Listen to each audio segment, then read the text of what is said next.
One on the spot kembali bersama saya Dwi Anggia dan saya masih bersama Gubernur Deddy Mulyadi. Kang Deddy, ini yang cukup ramai kemarin diperbincangkan adalah ketika Anda menitikkan air mata melihat, saya lihat itu hutan yang pohon yang terbelah ya, lahan yang terbelah.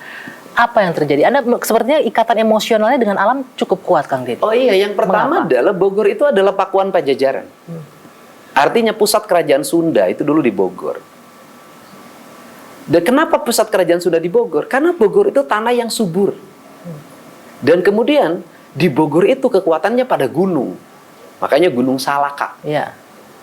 Gunung Salaka, kemudian Gunung Halimun kan di situ kan.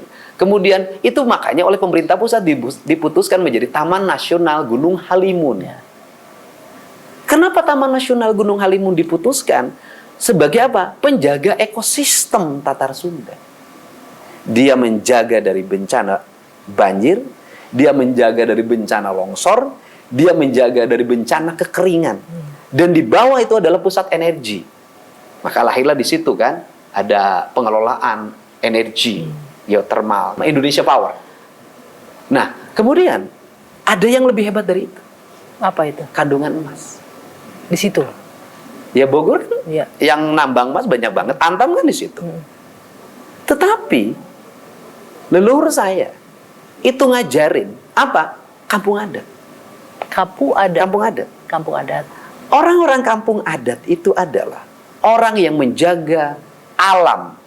Dia menjaga gunungnya, hutannya. Maka gunung hutannya itu dia membagi 4 kualifikasi. 1, leuweung tutupan, tidak boleh dijamah oleh manusia. Yang kedua, leuweung titipan, ini juga tidak boleh dijamah. Yang ketiga, leuweung awisan, ini cadangan kalau manusia sudah kurang pangan. Yang keempat, leuweung garapan. Ini baru boleh digarap. Nah, kelompok adat itu hanya di sini, di leuweung garapan. Dia tidak boleh karena ini sakral masuk. Kenapa ini disakralkan? Untuk dijaga ekosistemnya tidak boleh terganggu. Yang terjadi sekarang digarap sampai ketiga-tiganya. Iya, tidak boleh diganggu. Kenapa disakralkan? Karena di situ ada elang Jawa namanya, gitu kan. Di situ puncak-puncak habitat, bisa jadi di situ ada macan tutul segala macam. Kalau kamu naik ke atas, mereka terganggu. Burung yang lagi bertelur, kemudian ular yang lagi berganti kulit, atau lagi mengalami pertumbuhan, itu di puncak. Makanya lambangnya gunung. Gunungnya begini, itu puncak ketauhidan. Kalau dalam perspektif sudut pandang agama ya, artinya bahwa kita ini hidup sampai pada puncak. Kalau puncak itu kenapa tauhid? Kalau puncak itu satu, ahad. Kita bersenyawa dengan yang di puncak. Gitu loh, itu kalau pemahaman tauhid ya. Tapi kalau pemahaman alam ada, yang di puncak itu adalah sesuatu kesucian yang harus tidak boleh Anda ganggu. Ada mata air yang jernih. Kang, itu yang membuat Anda sedih kemarin. Nah iya, karena itu karena kami sakralkan. Kenapa kami sakralkan? Kok ini berpikirnya hanya duit? Nah kemudian, kan itu tidak mengganggu. Loh, kata siapa? Orang bising. Kemudian di sini ada flying fox, apa tuh namanya kan? Ya, kan ya. Kemudian si hutan di situ dibelah. Nggak boleh, itu sudah kaki taman nasional. Kalau di bawah kita masih hormati, kalau di leuweung garapan nggak ada problem. Tapi jangan masuk ke leuweung titipan. Tapi bahwa ada nilai ekonominya di situ, bagaimana menjelaskannya? Pertanyaan saya adalah, nilai ekonomi apakah harus mengganggu nilai ekologi? Oke.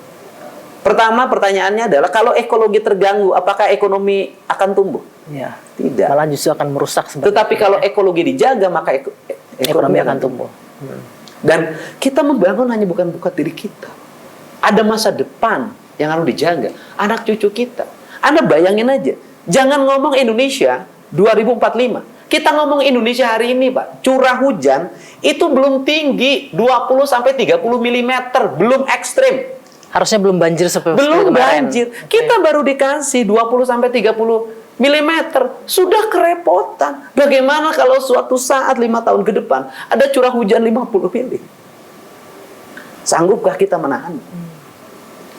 Kesombongan kita tentang ekonomi, kesombongan kita tentang fiskal yang dimiliki, mampukah kita merecovery? Tidak. Jadi ekologi tetap harus yang Pertanyaannya utama, ya? adalah, misalnya dari satu KSO yang diberikan oleh Perhutani, bukan Perhutani, oleh VTPN untuk kegiatan pariwisata, dengan luas areal 23 hektar. Berapa pendapatan yang didapat oleh mereka, oleh penyelenggara kegiatan? Gitu, satu KSO. Kemudian, berapa recovery yang hari ini harus dibayar oleh negara? Berapa kerugian setiap orang akibat banjir? Berapa biaya negara harus untuk pengerukan sungai, pelebaran sungai, pembebasan tanah? Oke, artinya tidak setimpal dengan harga yang Jauh dibayarkan. panggang dari Oke, api.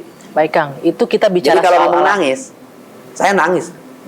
Jadi bukan, ini urusan jiwa dan urusan tanggung jawab. Kenapa? Saya gubernur Jawa Barat. Artinya bahwa saya punya tanggung jawab terhadap seluruh ekologi yang ada di Jawa Barat. Memimpin, itu bukan hanya memimpin manusia. Memimpin itu memimpin yang bukan manusia. Bakteri kita pimpin, virus kita pimpin, mikroorganisme kita pimpin. Kenapa? Karena manusia tidak bisa berdiri sendiri. Ya, tanpa Manusia adanya memerlukan siklus. Kita baru diserang sama COVID aja udah kepayahan. Saya bisa merasakan emosinya Ya. Kang Deddy sekarang ini. Ya. Sebegitu pentingnya alam buat Kang Deddy ya. Keseimbangan ekologi itu penting Ya. untuk menopang hidup manusia, bukan sebaliknya ya. Iya. Bukan manusia mengeksploitasi Iya, ekologi. jadi manusia yang numpang di ekologi, Oke. bukan ekologi yang numpang di manusia. Ya. Seluruh ekologi alam ini mereka tetap hidup tanpa manusia. Ya. Tapi manusia nggak bisa butuh hidup tanpa ekologi. Kang, kita sudah bicara soal alam, soal banjir. Nah, sekarang yang juga yang kebijakan Anda yang baru ini juga cukup menarik perhatian, realokasi Oh, anggaran. realokasi. Saya melihat cita-cita Anda membangun 3.000 gedung sekolah kalau nggak salah, 3.333 ya. Iya. Dengan anggaran pendidikan 3.333 ruang kelas. ruang kelas baru. Bagaimana merealisasikannya? Oke, gini deh.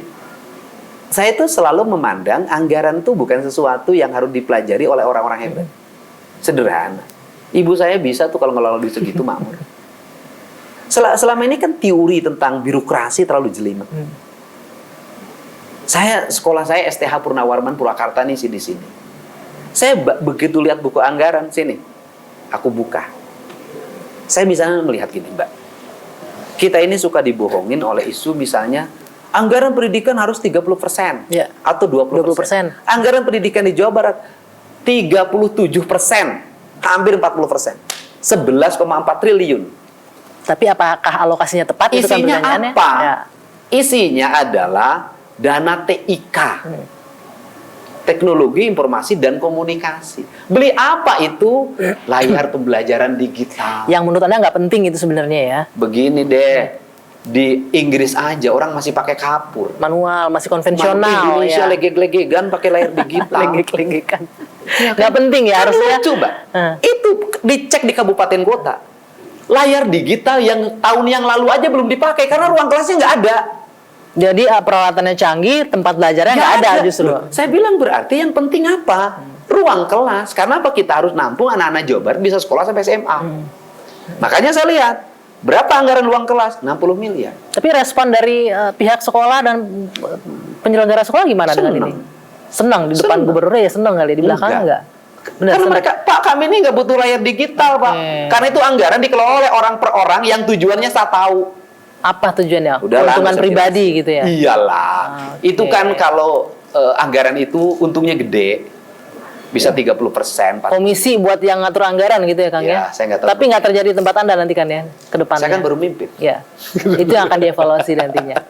Nah, kemudian ini apa yang dibutuhkan? Saya bilang ruang kelas, Pak. Ya sudah.